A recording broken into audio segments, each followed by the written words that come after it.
Добрый вечер, уважаемые телезрители. В эфире программа «Гунмаек». Ее ведущий Эрмек Куренкеев. А сегодняшняя наша тема – государственно-частный диалог и его ключевая роль для экономики. В Кыргызской республике сегодня ГЧД, то есть государственно-частный диалог, активно используется для разработки и внедрения инициатив, направленных на поддержку предпринимательства и развития ключевых секторов экономики. Для обсуждения этих вопросов в студию приглашены следующие эксперты.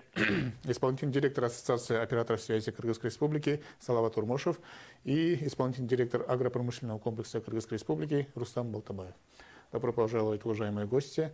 Начнем тогда с вас. Рустам, расскажите, пожалуйста, что это такое государственно-частный диалог, и в чем уникальность именно этого направления? Спасибо большое за... Многие знают государственно-частные партнерства, а это диалог. Спасибо большое за приглашение. Действительно, очень актуальная, насущная тема.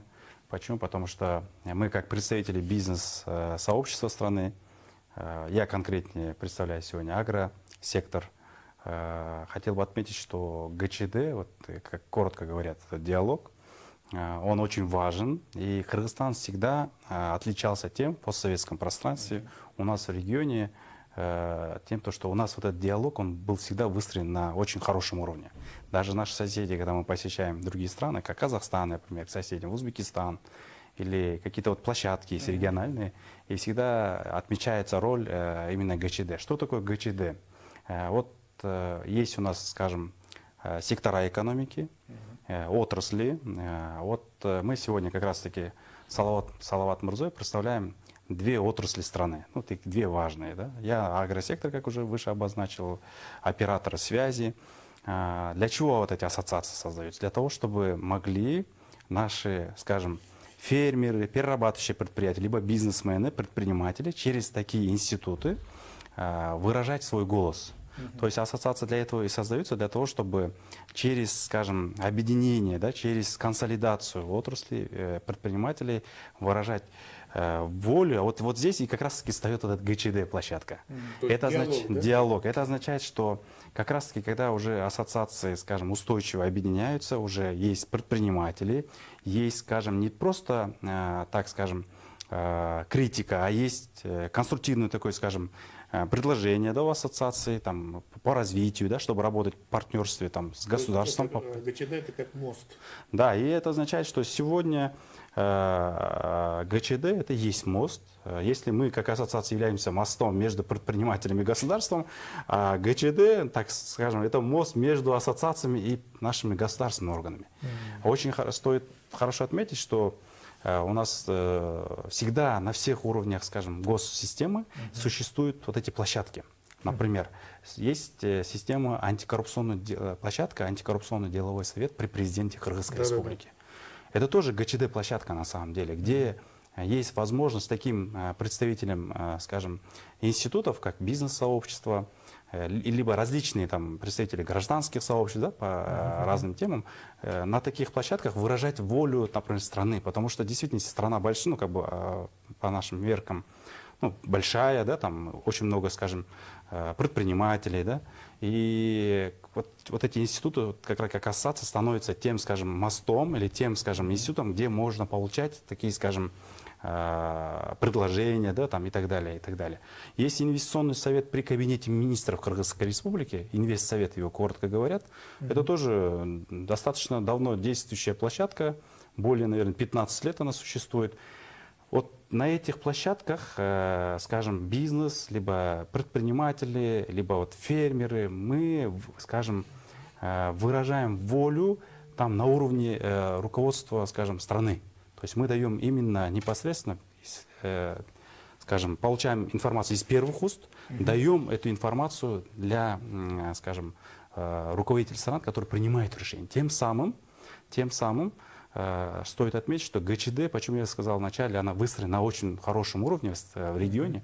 Всегда наши, скажем, государственные органы, руководители, они активны в этом вопросе. И также, как говорится, принимаются такие согласованные решения, которые потом потом это влияет на нашу экономику. Салават, у меня к вам вопрос. Вот ГЧД, то есть вот, диалог способствует развитию, в общем, вот, предпринимательской деятельности, вот именно по вашему направлению, вот телекоммуникационной отрасли, то есть цифровизация и так далее, как она себя показывает? Ну, во-первых, тема действительно очень интересная, потому что здесь выступают две стороны. Одна часть — это предприниматели, люди активные, которые занимаются коммерческой деятельностью. Другая сторона — это государство. Государство — это регулятор, который хочет получать побольше налогов, устанавливает какие-то правила для определенной сферы. То есть это государственное регулирование, распределение какого-то ограниченного ресурса, то есть это выдача лицензий, условия для лицензий. И вот здесь очень важно соблюдать баланс. То есть государство должно получить свое, но и бизнес тоже должен развиваться. И когда этот баланс достигается, то мы получаем рост экономики в стране. Вот наша отрасль, можно сказать, что наша отрасль в самом начале очень хорошо поддерживалась. То есть это где-то 97-е, 98-е года. Государство очень хорошо стимулировало, предоставляло доступ к ограниченным ресурсам, это вот лицензии, разрешения, допустим, радиочастоты. Да? На сегодняшний день эта отрасль уже очень хорошо сформировалась, является отрасль связи одна из крупнейших отраслей. Мы около 5% ВВП отрасль связи предоставляет, и один из крупнейших налогоплательщиков, это свыше 7 миллиардов сомов в год налоговых поступлений.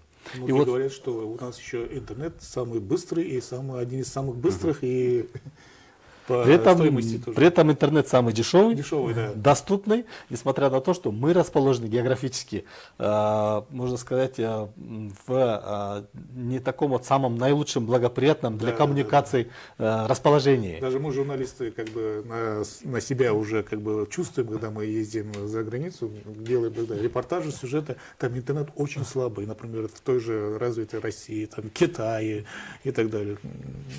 Туда приезжаешь, наш интернет очень Вы абсолютно правы. У нас сейчас обеспечено 98% покрытия всех населенных пунктов. Из них около 70% обеспечено высокоскоростным 4G интернетом. В проникновении широкополосного доступа у нас уже можно сказать, что покрыты все крупные города и населенные пункты. Вплоть, допустим, где села или домохозяйства достигают, допустим, свыше 500 домохозяйств. И как вот этот диалог помогает, например, при развитии вот именно вашей отрасли телекоммуникационной, даже сотовой, интернет и так далее? Для нас очень важно развитие сетей. Это означает, что это большой объем строительства, получение разрешительной документации, прохождение каких-то территорий, выделение земельных участков. То есть очень много вопросов, связанных с государственным регулированием. И, конечно, государственные органы не всегда, допустим, могут реально оценивать как бы в той или иной ситуации. Те же местные органы власти или какие-то отдельные регуляторы могут, допустим, увидеть необходимость соблюдения, допустим, процедуры действующей, но она сложная, ее нужно упрощать. И мы тогда обращаемся к государственным органам. Если государственные органы этот вопрос рассматривают не в той скорости, мы ищем площадки. И вот инвестиционный совет при Кабмине — это одна из таких очень эффективных площадок. Я могу сказать, что именно в рамках экономического развития, экономического сотрудничества это самая эффективная площадка на сегодняшний день. Потому что секретариат инвестиционного совета, сам инвестиционный совет, они вот как-то очень удачно инсталлированы в систему государственного управления, я могу так сказать. То есть решения, которые обсуждаются на инвестиционном совете, они протоколируются и потом они контролируются. То есть мы на площадке собираемся, государственные органы, бизнес, и мы обсуждаем иногда перспективные инвестиционные проекты обсуждаем, а иногда обсуждаем проблемные вопросы. И именно большая важность заключается в обсуждении проблемных вопросов, потому что обычно проблемы создают препятствия для развития экономики в целом. А скажите, пожалуйста, вот вначале вы упомянули об охвате интернета. Вот насколько наши регионы охвачены вот именно доступом интернета? Вы знаете, вот у нас последние 2 года реализуется проект Дикаса. Проект Дикаса предусматривает собой прокладку свыше 3500 километров оптоволоконной линии сети. Вот он сейчас уже на стадии завершения идет, и могу сказать, что этот проект, он уверенно закрывает уже все даже отдаленные такие регионы и села. То есть в отдаленных селах уже есть интернет, да? Можно сказать, что высокоскоростной интернет. Даже высокоскоростной, да. Рустам, скажите, пожалуйста, вот, агропромышленный комплекс — это большой как бы отрасль экономики, там и фермеры, и там и перерабатывающая промышленность и так далее.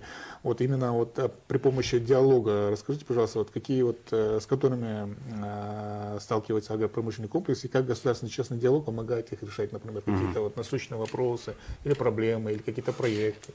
Вот видите, вы правильно подчеркнули, вначале отметили, что это большой комплекс, где и вообще, скажем, одной из важнейших отраслей экономики, сфера считается. И в этой связи, как вот выше сейчас и коллега отмечает, вот эти институты, как инвестиционный совет при кабинете министра Кыргызской республики, секретариат, их, вот антикоррупционный деловой совет. У нас есть совет по развитию предпринимательства при ТРОГа Жогорку Кеңеши. У нас есть консультативный совет по защите прав предпринимателей при Генеральной прокуратуре. То есть есть такие институты, и чтобы, скажем так, развивать направление, отрасль, нам нужно таким институтам участвовать в этом диалоге, потому что государство, правильно отметили, что государство отвечает за безопасность страны, за регулирование, то есть в целом, за страну и так далее. И важно знать, то есть обратную связь. Как она влияет, например, на ту или иную, скажем, секторы. И тогда вот такие, как ассоциации, мы выражаем волю. Это могут быть в формате предложения, в формате проектов, инвестиционных предложений, либо в формате рассмотрения, скажем, проблемных участков, например, где что возникает.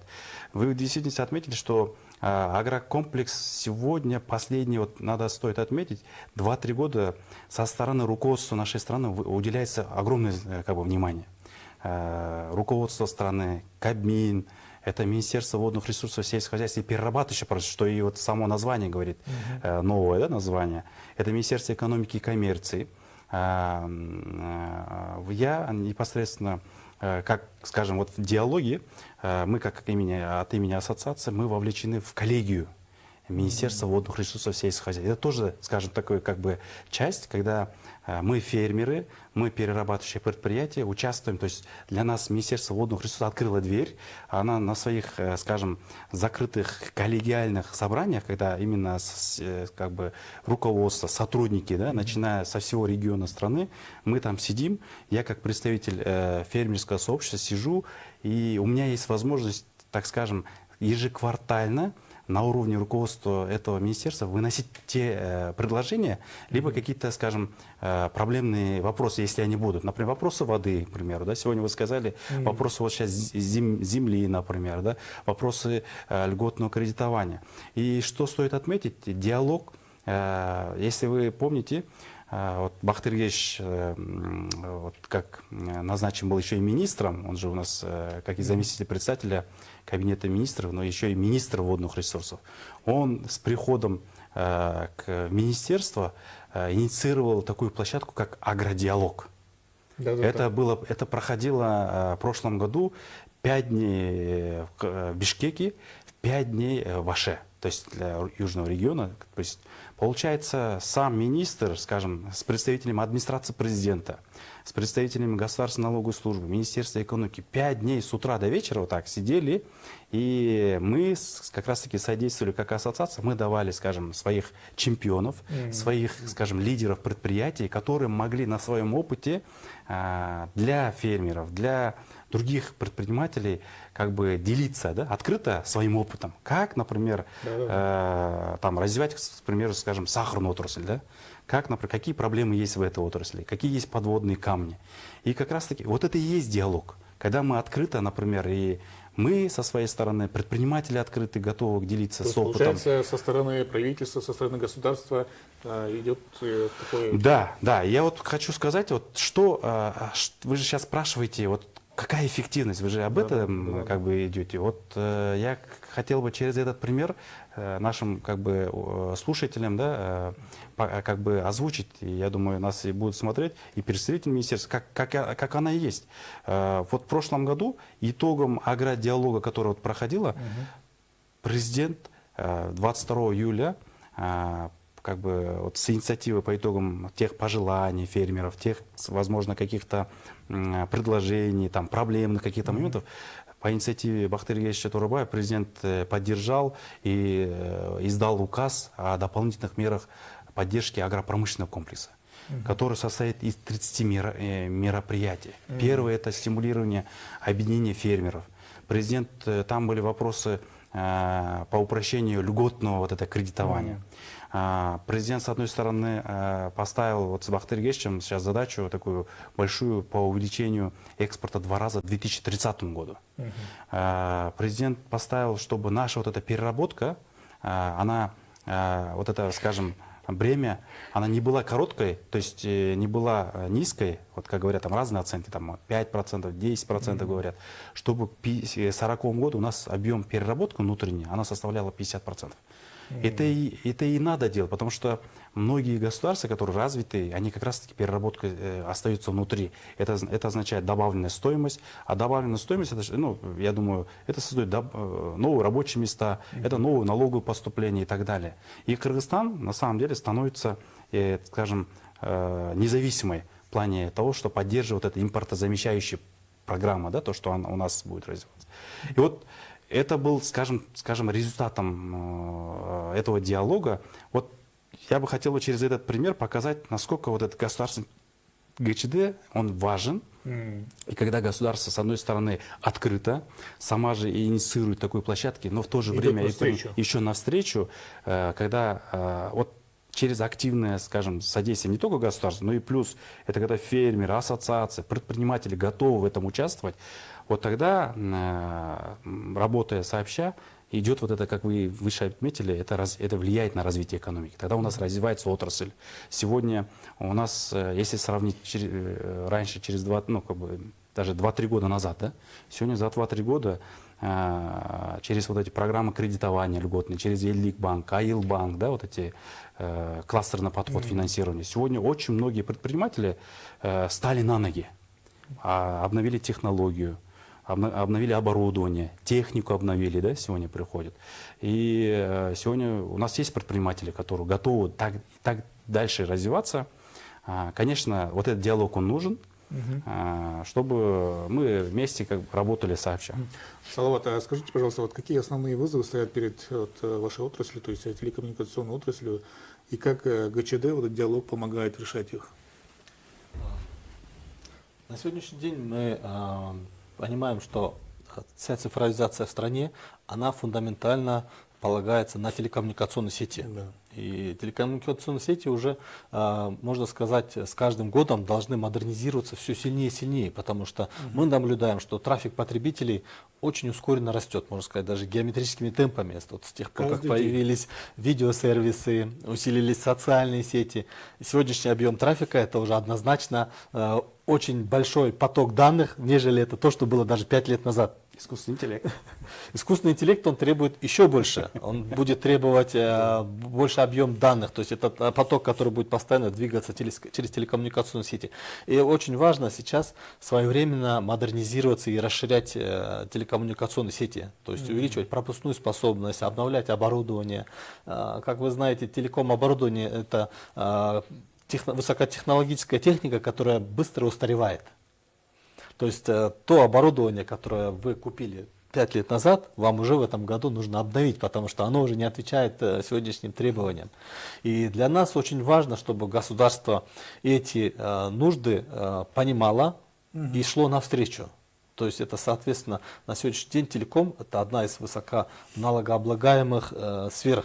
То есть операторы мобильной связи облагаются 5% НСП, налогом на добавленную стоимость. То есть помимо всех видов налогов еще дополнительно есть отчисление отрасли связи и повышенный налог на добавленную стоимость. И здесь вот нужно где-то находить баланс между сбором налогов и необходимостью развития отрасли, развития инфраструктуры. А вот какие перспективные технологии в области связи и цифровизации могут быть внедрены в ближайший год? Вот как вы думаете? Ну вот у нас сейчас При поддержке диалога, например. новые технологии, они однозначно Вот Китай, например, DeepSeek, будут. да, по-моему, они запустили искусственный интеллект, и Запад, там, по-моему, GPT-чап, да, по-моему, как там его называется. А вот мы, Кыргызстан, которые находимся в середине, вот между Западом и Востоком, то есть Китаем и Западом, и надо как-то вот тоже приспосабливаться. Вообще в области новых технологий у нас в стране есть уже хороший климат. Но в части, допустим, программного обеспечения у нас вот парк высоких технологий работает. Да, Парк у нас, высоких кстати, технологий да. обеспечивает очень хороший льготный налоговый климат, и плюс он нацелен на экспорт. За счет этого у нас сейчас очень много резидентов, которые разрабатывают программное обеспечение.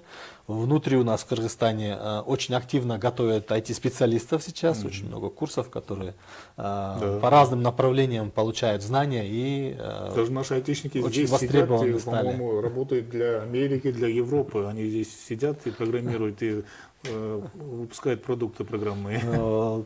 Это же новые технологии. Ну да. Новые технологии расширяют границы.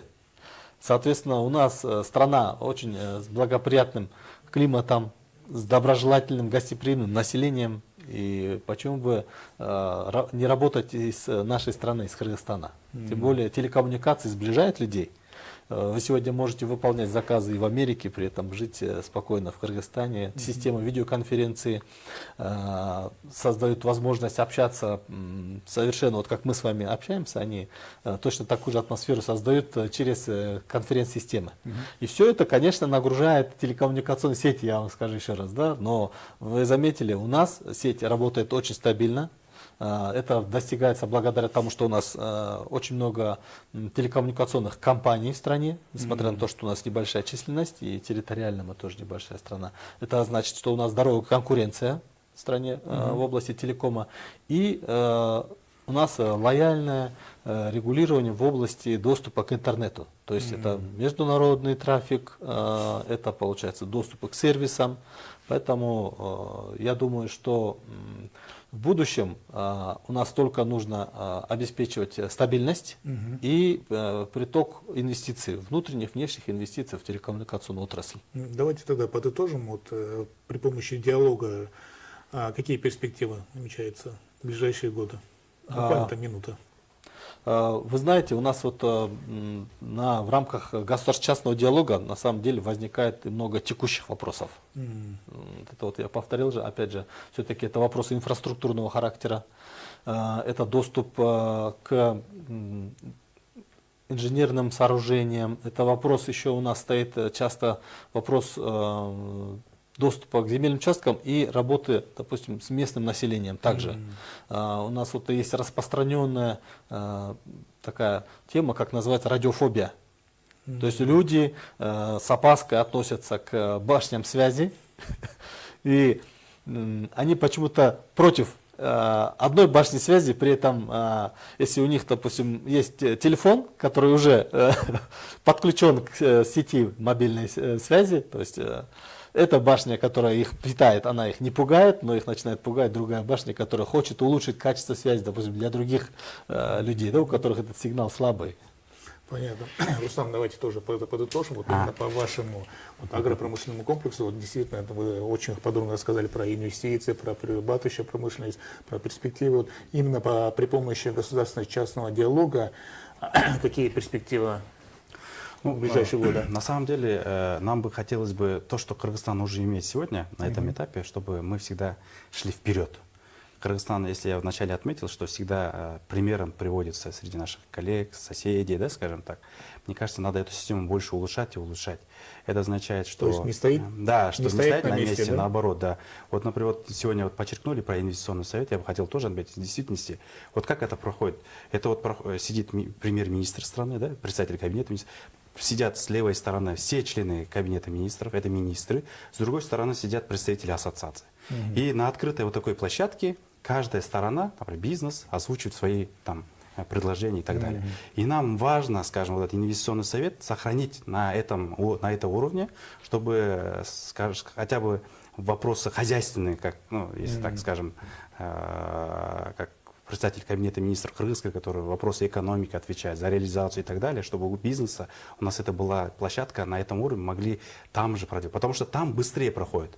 Когда, например, там же согласовываешь, там понимают все члены правительства, и этап согласования каких-то законопроектов, каких-то постановлений быстро проходит. Я желал бы именно, чтобы наша площадка развивалась дальше.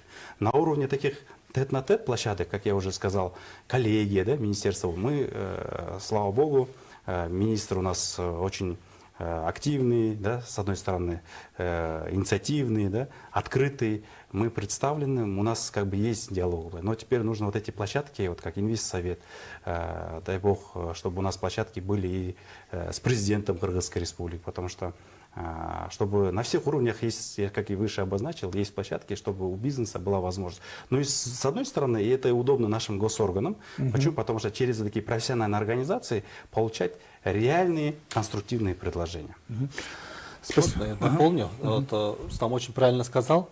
Инвестиционный совет состоит из бизнес-ассоциаций. То есть мы представляем свои сектора, свои сферы экономики, и в наши ассоциации входят все компании, отрасли, можно сказать, ведущие, большая часть активных компаний. То есть мы, когда представляем свою позицию на инвестсовете, мы делаем срез всей отрасли. То есть у нас есть объективная информация, которая за этот сектор полностью, можно сказать, достоверно отвечает. И вот у нас инвестиционный совет при Кабмине, он у нас где-то раз в квартал. Мы собираемся, обсуждаем вопросы. Я думаю, бизнес все-таки это двигатель экономики страны. И было бы очень хорошо, если бы была возможность проводить вот такие заседания с бизнесом, с бизнес-ассоциациями на уровне президента, хотя бы раз в год. То есть это позволило бы многие вопросы, которые возникают, допустим, проблемные вопросы, конечно, но и вопросы перспективного развития, озвучивать и доводить до главы государства. Спасибо, уважаемый гость. Я надеюсь, что этот эфир даст возможность глубже разобраться в механизмах ГЧД и его влияние на экономическое развитие нашей страны. Уважаемые телезрители, у нас в студии были исполнительный директор Ассоциации операторов связи Салават Урмошев и исполнительный директор агропромышленного комплекса Рустам Балтабаев. На этом наша программа подходит к концу. Оставайтесь на нашем канале.